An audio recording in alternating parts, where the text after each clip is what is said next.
Welcome to another great episode of Organic the Podcast. My name is Kia Santiago and I am your host. Guys, I am so excited. This is season 2, the very first episode. If you have not been keeping up with Organic the Podcast, definitely check us out on Google Podcasts, Apple Play Podcasts. We're also on Anchor Podcasts, Pocket Podcasts. And we're on YouTube as well. Definitely go on, like and share and subscribe so that you know when we upload new content. Listen, this is going to be a great episode, guys. So I have been, of course, binge watching Netflix since the whole coronavirus thing happened. And I've just been watching so much TV lately. I feel like I'm just lost in the regular world because I've been watching a lot of TV and catching up on shows. But they put one of my favorite shows on Netflix, and it is Girlfriends. I don't know how many of you have ever seen this show or heard about it, but the show aired in 2007, so it was many years ago, and it's about 4 women. So I just wanted to talk a little bit about the show, but this episode I kind of just want to talk to you a little bit about each character of the show. And sometimes I know when we watch shows, we can see ourselves in the characters. So I wonder which one of the characters do you see yourself in? There is Joan, Tony, Lynn, and Maya. And I want to tell you about each one, okay? So Joan, you guys know, she is to be kind of like the one that has it all together, and you know, she's a lawyer. She has her own house. She's really put together. Okay. Joan is originally from Fresno. Joan met Tony when they were children and met Lynn in college. And Maya is Joan's assistant at the law firm. She's always had relationship problems. And at some point during the season, she gave up on her law career to pursue her dreams. Okay. That's Joan. And then there is the lovely Tony. Tony grew up in a poor farm family with an alcoholic mother in Fresno, California. Tony is considered to be the more selfish one and popular one of her girlfriends. And as she's the self-proclaimed cute one of the group. So guys, as you all know, Tony is really into labels. She's into diamonds and jewelry and big houses and expensive trips, you know, also known as the gold digger one, right? Okay. And then there is Maya. Okay. Maya is on the show. Her name is Maya Denise Wilkes, and she is a assistant to Joan. She's going to be the former assistant to Joan if you were to watch the whole season. But she starts off as Joan's assistant. She's also a housewife and an author. Maya's character, she is from Compton, California, and she is married to her high school sweetheart, Darnell. Last but not least, we have Lynn. Lynn was born in Virginia to a black father and a bipolar white mother from a wealthy family. Lynn was adopted by a white family in Seattle. So she really doesn't know who her biological parents are because she was adopted. Now, I want to go in a little bit deeper because within these characters, and I think these are all great characters, and all these women have really strong personalities. And I know when we have friends, you know, our friends and even us, sometimes we all have strong personalities and different personalities. I think that it is amazing how this show is put together, and it pulls 4 women from 4 completely different backgrounds together, and you're able to see how, you know, they grow within themselves and also within their relationships with each other. And you're also able to see their downs. You know, having friends as an adult can be pretty hard sometimes. My circle is really small. I always tell people my circle is so small, it's a period. It's a little dot. Now, I've always been really outgoing, very talkative, very friendly. You know, growing up, I had a whole bunch of friends. I was always doing sleepovers and birthday parties and hanging out. And, you know, just when you're younger, it's just easier to make friends versus when you are older, a lot of people are set in their ways, and some people just don't want to make friends. It's just hard. Well, I find it to be hard to make really good friends now that I'm 38 years old. I feel like if I didn't grow up with you, it's just kind of hard to say, oh, we're friends. I just met her 6 months ago, whatever. Now we're the best of friends. I did have a really best friend. We were friends for 30 years. Well, not 30 years. We met when she was 4 and I was 5. We were in the same school for kindergarten, and we remained really, really, really close, really good friends, up until I turned 30. And when Netflix put the show Girlfriends back on air, and I've started to rewatch it. Now, mind you guys, the show was on for 8 seasons, and each show had at least 22 episodes besides the last season. Season 8 only had 13 episodes. And I just think that there are so many life lessons in this show. Like, we as women, we go through this stuff. We go through breaking up with friendships. We go through being disappointed in our friends, being let down by our friends. We go through being excited for our friends. We go through a roller coaster of emotions in friendships. And I kind of think that they're even heightened more when you become adults, because you can't really cater to your friendships like you did when you guys were younger. A lot of times, you guys have grown apart a little.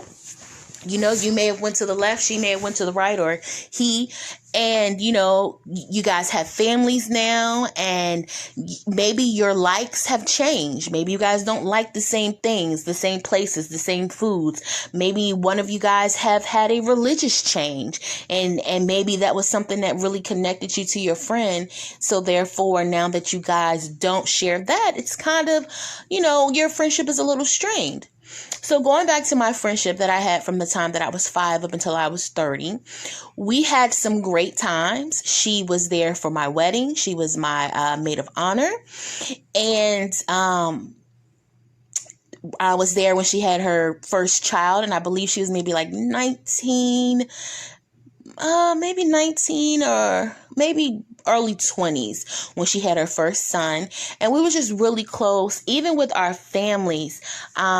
My mom was best friends with her aunt, and her aunt was my godmom. And so our families were, we were connected growing up. We did cookouts together, and we hung out and stuff like that. And the friendship was amazing. And I'm not even going to lie, we are no longer friends. I am now 38 years old. I ended the friendship with her at the age of 30. And sometimes I do miss her. I definitely miss the good times, and I miss the friendship, because when you're friends with someone for that long, you are there for milestones in their lives. And even though we had some ups and downs, I was there for a lot of milestones for her. She was there for a lot of milestones for me. And like I said, every friendship is not always great. We had some, some times where we stopped talking for a few moments here, or maybe a few weeks, few months. And like I said, this has actually been the longest time that we have not communicated. And that's because I ended the friendship when I was 30. So it's about 8 years ago. At the beginning, it was a little rough because I was really close with her family. So when they had family gatherings, her mom would still reach out to me and invite me to gatherings, the same as her aunt, which is my godmom. And sometimes I declined it because I didn't want it to be awkward. And I felt like, that is actually her family and it's only my family, kind of like by association. So some things I turned down, but her mom and my godmom, they were really persistent for a while to telling us, hey, you guys need to get this together. Y'all need to work it out, figure it out, iron out your problems and get over it and move on. Like, you've been friends for entirely too long, and there is no reason that you guys can't talk, clear the air, and figure things out. And, for a while, I thought that was possible, but it just didn't feel right to me anymore. Like I said, we were there for each other for great milestones, and even in the worst, there were instances to where when she would, be in a relationship or whatever, if that relationship wasn't going well, I'll be there for her, and vice versa. But like I said, she's not a bad person. I just think that we outgrew each other. We had a lot of interactions as we got older that if I was younger, I kind of would have just let it slide. But there were just times where I felt like she felt like she was better than me, or that she had more than me. Sometimes the way she would talk to me, she kind of talked down to me. And as I got older, I was able to see that, and one of the things she used to always tell me is, I don't want you to become like your sisters. And I do have 2 older sisters, and my sisters, they're just not really motivated, to do a lot. And I love them dearly, but they're not motivated to do a lot of things that they need to do, or even things that they want to do. So she would just always tell me, hey, I don't want you to get stuck in a rut, and I don't want you to become, like your sisters.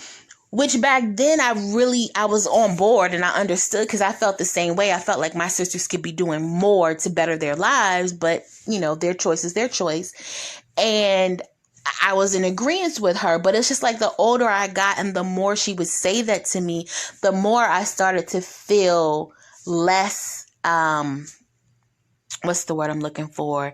Just feel less. I felt less of a person, I felt like I wasn't on her caliber. There would be times where she would go to like concerts and things like that, and she wouldn't really invite me to those things. And I kind of felt like she would invite other friends, or she would go with other friends. And I kind of felt like I was the poor friend, or the friend that didn't have all of the glitz and glamour that she had. So I felt like maybe that was the reason why I wouldn't get invited to certain places. But for me, the straw that kind of broke the camel's back was, I had my son in 2009. I'm sorry, in 2013, I had my son. I went into premature labor early. I delivered him when I was 6 months. Sad to say, he did not survive. Probably like an hour or so after birth, he passed. And my best friend, when I called her and told her that I was in the hospital and that I was in premature labor, I think it was a weekend, and she was actually getting ready to head to DC to see another one of her friends. And I don't know, it hurt my feelings that I was in the hospital. This was my first child. I was scared. I wanted her to be there. And even though I was telling her, where I was and what was going on, she decided to still go to DC, I guess, to see the other friends, to party, to hang out or whatever. I just felt like I really needed my friend in that moment. And so when she was returning back home, at that time my son had passed, and I told her, because she was like, I'll come by the hospital on my way back from DC. Now, no one knew that my son was going to pass, and I'm not blaming her for that at all. I would never hold her responsible for that. But when he did pass, and I talked to her, and I was like, hey, you don't even have to worry about coming to the hospital now, because he's passed. And people come to the hospital to see the baby. They don't come to the hospital to see you. They come to see the baby. So I was like, hey, don't worry about it. He passed. And of course, at that present moment, I hadn't digested what happened. I hadn't even cried at that moment. So I was still kind of in shock. But she insisted, and she said, I want to come and to the hospital and everything. And it's been a while. I believe she did come. And when she came, I was holding him. And she didn't want to enter the room. I don't know if she was scared or uncomfortable or whatever. But I believe she did come in at some point. I can't recall. It was so long ago. But after that, everything kind of just like took a toll on me, and she was there. I didn't end my friendship with her there. I probably ended the friendship maybe like a year later after that. We had just been having conversations, and I just didn't feel supported, not in the whole sense of losing my son, but I just wasn't in a place where I felt like our friendship was being able to grow or to bloom.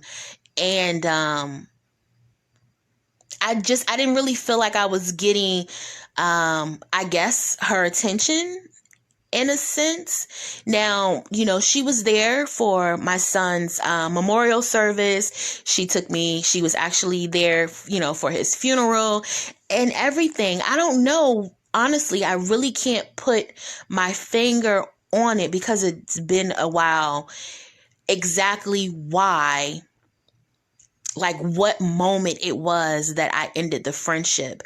I know that a friend that she had prior, I don't even say prior to me, because she met this friend, I want to say in middle school or maybe even high school.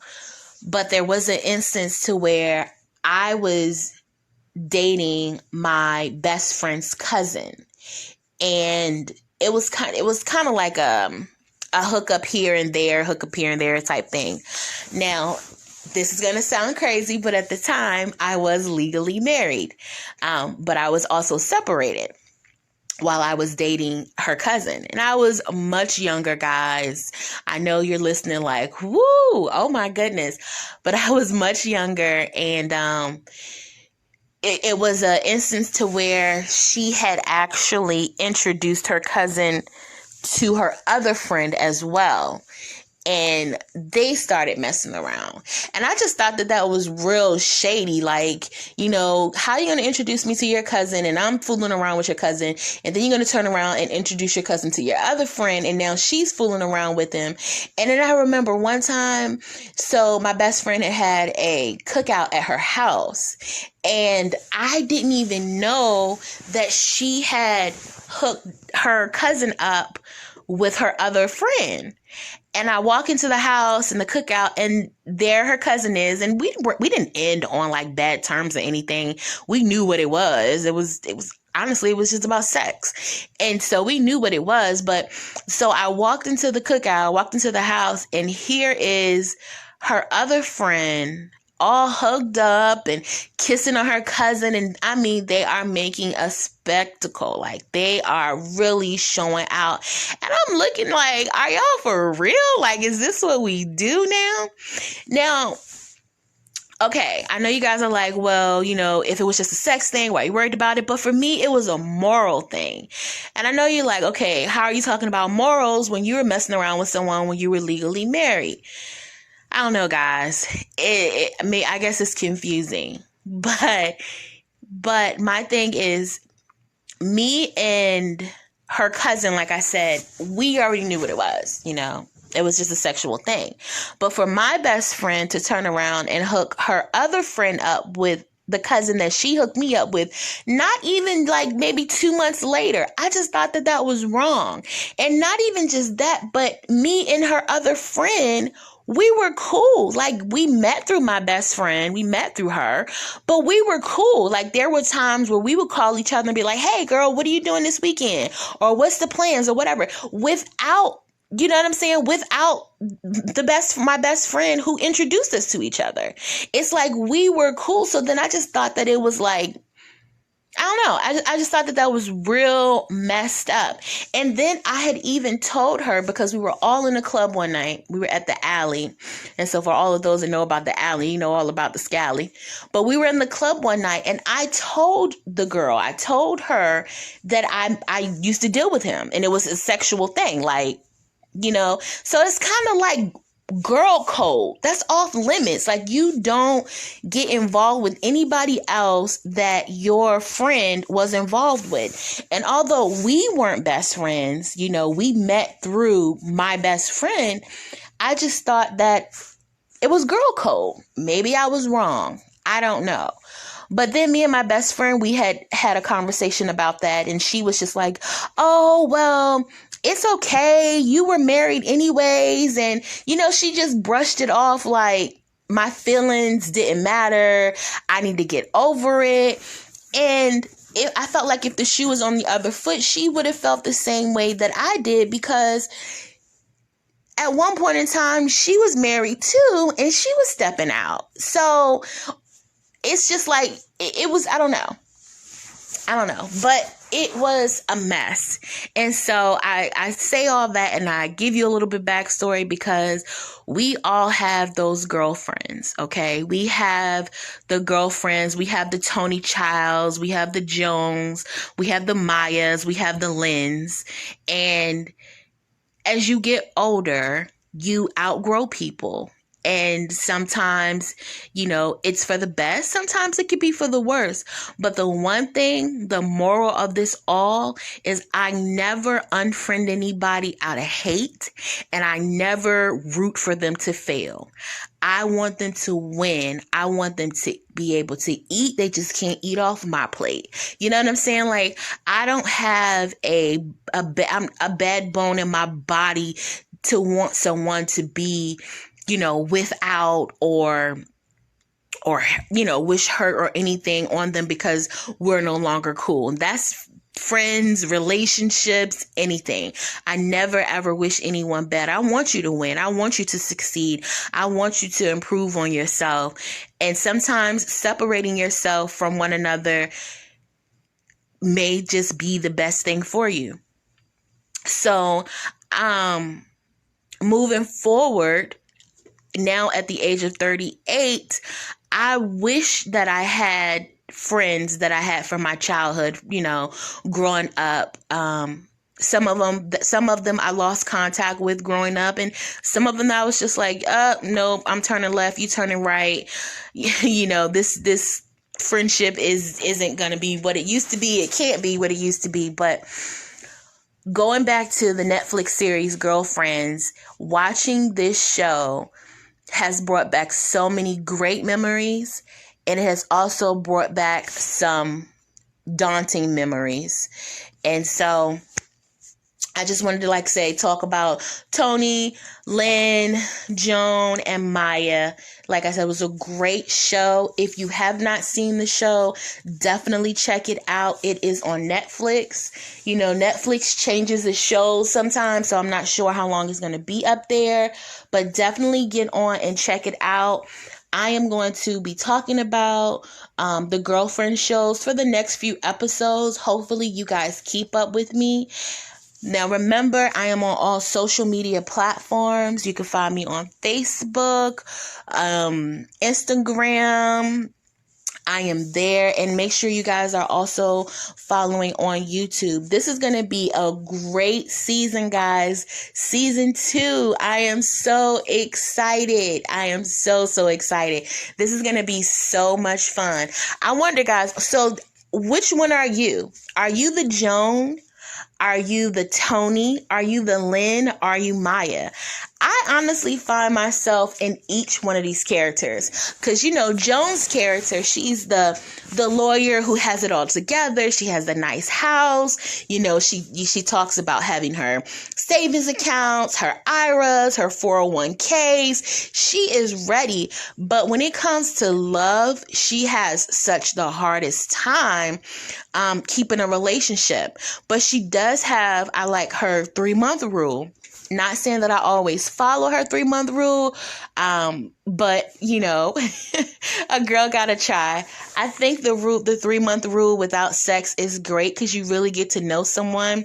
Women, sometimes when we have sex with these men, we allow that good D to cloud our judgment.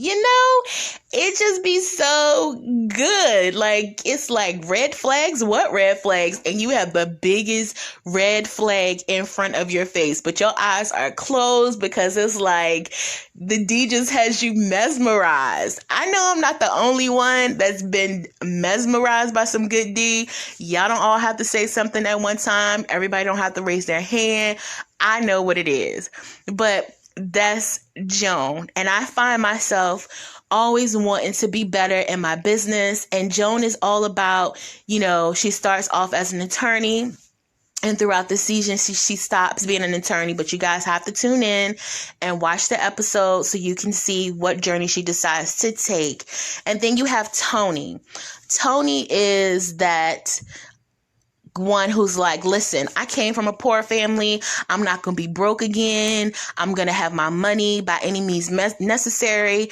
And most likely, she's going to go for a very rich, wealthy man, someone who's going to be able to take care of her without a shadow of a doubt. Although she's a hard worker and she does not mind working because she starts off as a realtor, she much rather be taken care of. And I have that in me too. Like, I'm a hard worker. I run several businesses and I really love them and enjoy it. But sometimes it can be so time consuming and so hard on my body that I just want to be like swept off my feet and whisked to a whole nother country and pampered and loved on and taken care of. And I think all of us women have that in us. We may be go-getter women. We may be independent women, but I know me, and I love to be pampered. I love to be spoiled, and I do it in return too. I spoil and pamper my man as well, but I definitely love to be pampered and love to be spoiled.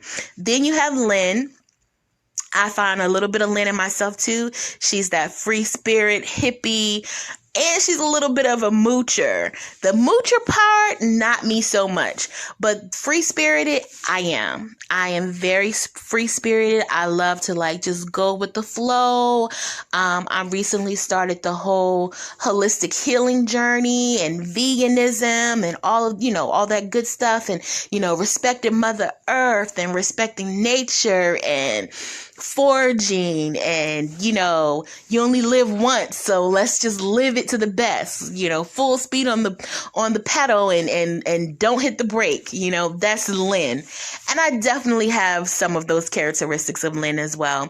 And then you have Maya, who's considered to be that ghetto girl, but yeah, she's married with a son. And, I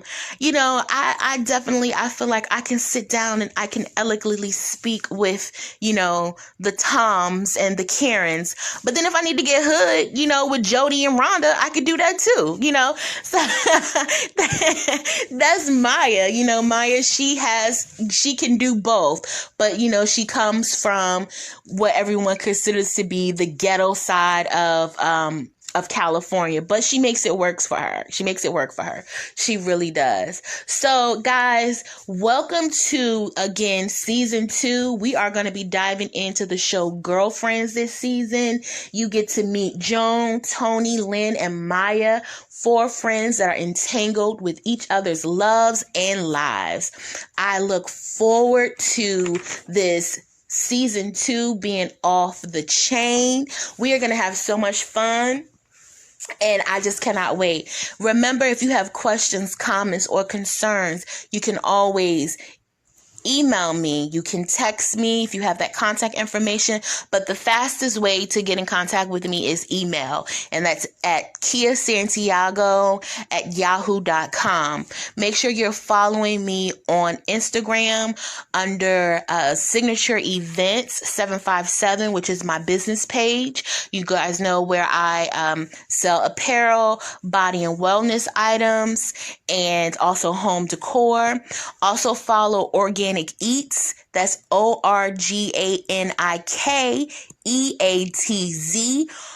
That's where I do a lot of my vegan blogs and I show pictures of my dishes. I also do some motivational videos, just keeping you updated with everything